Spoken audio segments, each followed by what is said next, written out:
Honey, pwede bang mag-request? Ano? Ikaw talaga, honey. May pa-request ka pa. Ano ba yung request mo? Kaya lang, baka di ka pumayag eh. Bakit naman hindi? Siyempre papayag ako, no? Wag lang pera, ha? Ano kasi? Oh, bakit hindi mo masabi? Dapat, hindi ka mahiyang magsabi sa akin. Itong mukhang to, kahiyaan mo. Pwede bang mag-ibang posisyon naman tayo mamayang gabi? Ano? Ibang posisyon? Aba, siyempre, gusto ko yun. Sa bagay, nakakasawa na yung paulit-ulit. Ganito sana eh.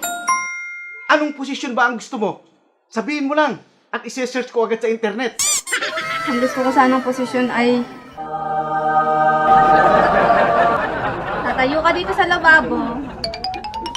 Wow! Tatayo ako sa lababo, Tapos, tapos, ikaw naman maghugas ng plato. Ako naman hihiga dyan para mag-cellphone. Wala ka nang ginawa dito, tamad-tamad mo, inayupak ka. puset! Akala ko ay di kita iniibig. Akala ko